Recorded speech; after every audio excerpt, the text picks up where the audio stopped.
Dios te bendiga, Dios te guarde en esta poderosa hora. Quiero traerte, ¿verdad? Un capítulo más en el libro de Miqueas, un estudio más. Eh, el libro de Miqueas, capítulo número 6. Y la palabra se lee como está escrita en el nombre del Padre, Hijo y Espíritu Santo. Y dice así: Contienda, el tema es contienda del Señor contra Israel.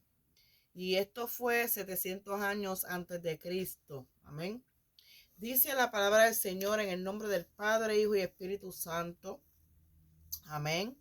Dice: oíd ahora lo que dice el Señor. Levántate, contiende contra los montes y oigan los collados de tu voz. Esto habla de las tremendas profecías dadas por el Espíritu Santo y por medio de Miquea, ¿verdad? Con respecto al pueblo de Israel. Se dice que ahora el profeta hacía un llamado estridente al pueblo con el fin de que ellos o algunos de ellos, si era posible, se arrepintieran. Y cuando dice levántate y contiende, está hablando de que era una tarea que se le había asignado a Miquea y la cual no era fácil, ¿verdad? Para este profeta. Dice que en efecto está conteniendo, ¿verdad? A un pueblo que era rebelde, un pueblo eh, que era de dura cerviz y de duro corazón. Amén. Dice: oíd montes fuertes, cimientos de la tierra, y pleito del Señor, porque el Señor tiene pleito con su pueblo y altercará, altercará con Israel. Cuando dice el pleito del Señor, ¿verdad? Está hablando y le dice: oíd montes, que está hablando acerca de que el Señor, ¿verdad? Tiene un pleito con esta ciudad, con este pueblo, y que efectivamente ese pleito era fuerte.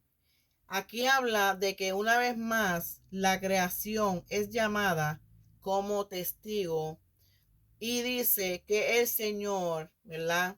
Tenía un pleito con su pueblo y que el pleito era personal, ¿verdad?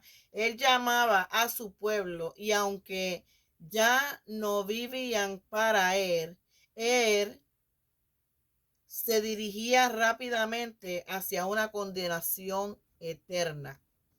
En el pueblo mío, ¿qué te he hecho? ¿O en qué te he perjudicado? ¿Verdad? El versículo número 3 responde contra mí.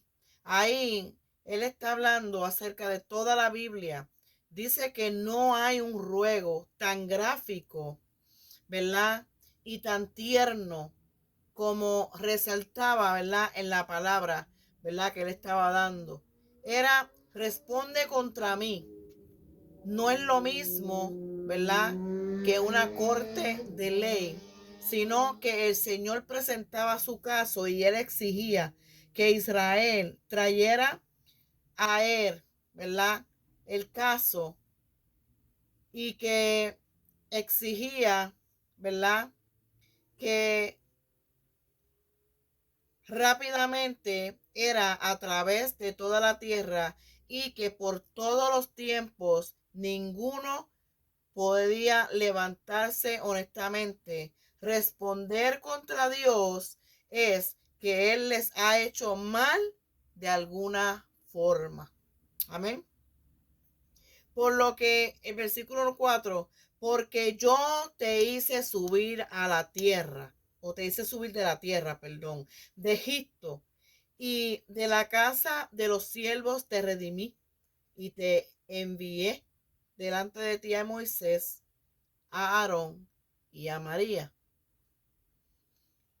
El Señor le estaba recordando al pueblo de Israel que Él era su Salvador y que Él le dio un gran liderazgo con Moisés, con Aarón y con María. Pueblo mío, acuérdate ahora que aconsejo Balac, rey de Moab, y que le respondió Balán, hijo de Beor, desde Satín hasta Gilgal, para que conozcas las justicias del Señor. Beor dice que desde un punto, ¿verdad?, de vista, y la palabra, acuérdate de repetirse. Antes de desde Satín hasta Gilgal, está hablando de los siguientes versículos que decían después de que Israel atravesó gran liberación de la esclavitud egipcia, se decía que ellos enfrentaban, ¿verdad?, la hechicería de Balac, rey de Moab, y que la palabra aconsejó se refería de tal manera a la trampa que sería puesta contra el pueblo de Israel. Balac emplearía a Balán, hijo de Beor, estando atrapado en Israel, y dice que esto, si nos vamos al libro número, capítulo 23-24, ¿verdad? Ahí nos explica detalladamente y también nos dice, acuérdate desde el Sitín hasta Gilgal. Esto habla de Sitín como la última estación de Israel antes de cruzar el río de Jordán, y que Gilgal era en la primera tierra de Canaán. Dios le exhortaba, acuérdate todo lo que le sucedió en estos lugares, su pecado en Sitín y la misericordia luego que les fue mostrada. Habla de la cruzada milagrosa del río Jordán y de la renovación del pacto en Gilgal. Entonces, ¿cuáles son los requisitos del Señor? ¿Cuáles son los requisitos del Señor? Aquí dice que, versículo número 6, ¿con qué me presentaré ante el Señor y adoraré al Señor Altísimo? Me presentaré ante Él con holocaustos, con becerros de un año. Wow. Aquí dice que a pesar de que el tono, ¿verdad?, se cambia un poco, el Señor continúa hablándole al pueblo de Israel y dice, ¿verdad?, lo que ellos tenían que hacer. Y en ese momento Israel tenía la idea de que el ritual de los sacrificios les ofrecía salvación, pero no fue así. Versículo 7. ¿Se agrada el Señor de millares de carneros o de 10,000 arroyos de aceite? Daré mi primogénito por mi rebelión y el fruto de mis entrañas por el pecado de mi alma.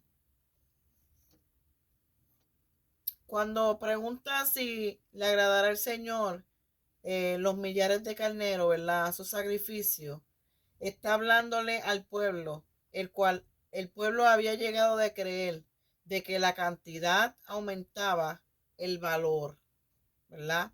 Y no, eh, y no que el Señor les hablaba claramente que de ninguna manera o de ninguna de estas cosas, hasta ofrecer su propio hijo o su propia hija, era el fruto de sus entrañas.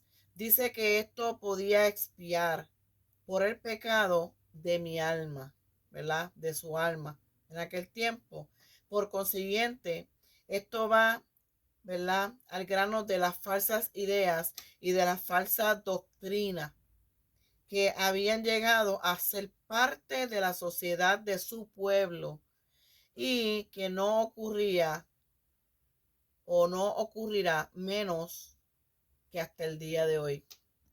Oh Señor,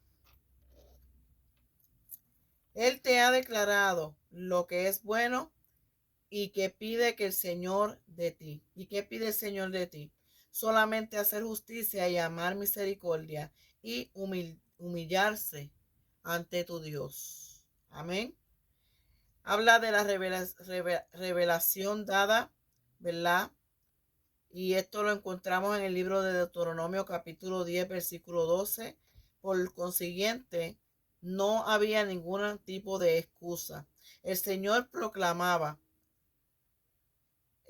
no tanto el camino de salvación, sino que los que eran resultados a la salvación verdadera. Y habla, oh hombre, el que te ha declarado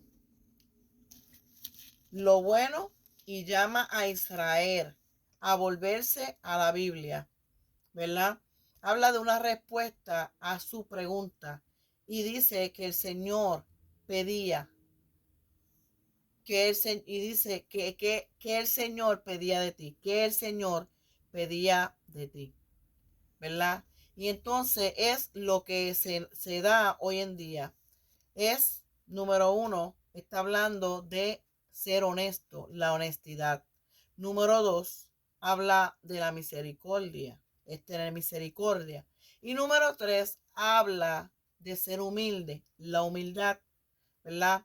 Por eso en el versículo 9 dice, la voz del Señor clama a la ciudad y subió, mirará tu nombre, oíd la vara y a quién la estableció o a quién la establece. Está hablando acerca de la voz del Señor que clama a una ciudad. Y esto habla y se refiere al pueblo de Jerusalén, a la ciudad de Jerusalén. Y dice, el sabio mirará a tu nombre. Está hablando aquí de la sabiduría verdadera, la cual reconoce la acción justa de juzgar la ciudad debido a su maldad. Oíd la vara, está hablando y se nos dice que es escuchar, oh Jerusalén, el castigo que te espera y de quién viene ese castigo. Está hablándole en ese momento al pueblo de Israel, al pueblo de Jerusalén, ¿verdad? Que será castigado y no será castigado por cualquier persona, sino que será castigado por medio del Señor. Hay aún en casa del impío tesoros de impiedad y medida escasa que es detestable. Está hablando, ¿verdad?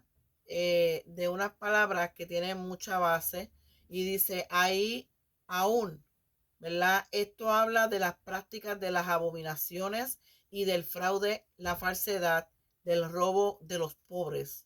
Está hablando, ¿verdad?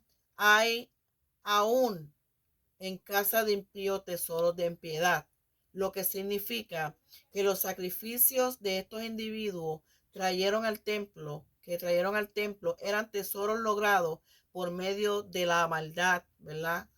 De ellos. Seré limpio en peso falso y con bolsa de engañosas pesas. Está hablando del pueblo, el cual pensaba que su actividad religiosa espiaba en sus delitos. Por lo cual el Señor les decía que en sus ojos estos sacrificios que les ofrecieron eran vistos como mentira, eran engañosos y como pesas engañosas. Por consiguiente, ¿verdad? Se convirtieron el templo en una casa de impío en lugar de una casa de Dios. En lugar de ser casa de Dios, era casa del impío. Entonces, ¿qué pasa? Debido a que hoy en día la mayoría de las iglesias, no todas, pero la mayoría de las iglesias ignoran, ¿verdad? Lo que significa la cruz. Y dicen que estas iglesias que ignoran el sacrificio que Dios hizo en la cruz del Calvario son casas de maldad, en lugar casas de justicia. Amén. Con todo lo cual sus ricos se colmaron de rampiña y sus moradores hablaron mentira y su lengua engañosa en su boca. Está hablando que es triste ver que el pueblo de Dios era violento y era mentiroso y era engañador. Aleluya. Por eso yo también te hice enflaquecer, hiriéndote y asolándote por tus pecados.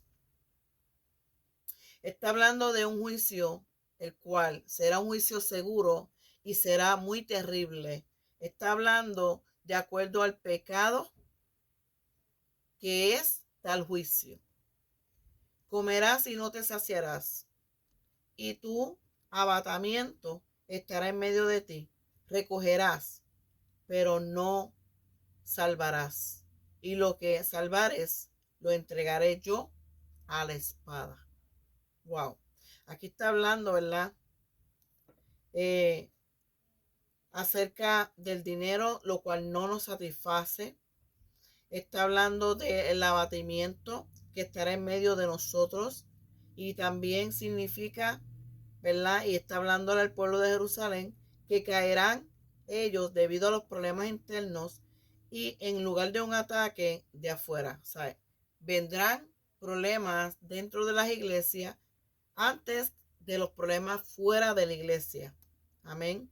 Dice que aunque Nabucodonosor, ¿verdad?, era el instrumento usado por el Señor, dice que aún así no fue por su fuerza y tampoco fue por su poder lo que produjo la caída de la ciudad, sino más bien fue el pecado que tenía el pueblo de Jerusalén. Recorrerás, pero no salvarás. Esto habla de las bolsas de dinero llamadas por fraude y de su intento de escapar al acarrearlas consigo, o sea, al traerlas consigo. También, ¿verdad?, dice que todo esto será sin obtener un éxito.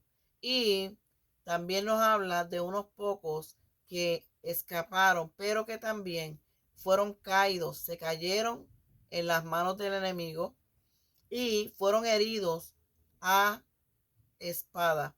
El hombre es necio en creer que se puede burlar del Señor. Sembrarás, pero no segarás. Pisarás aceitunas, pero no te ungirás con el aceite. Y mosto, pero no beberás vino. Está hablando, ¿verdad?, que todos recogerían la cosecha acerca de los hebreos, los cuales ellos habían sembrado, pero proclamarán la ira del Señor en vez de proclamar una bendición.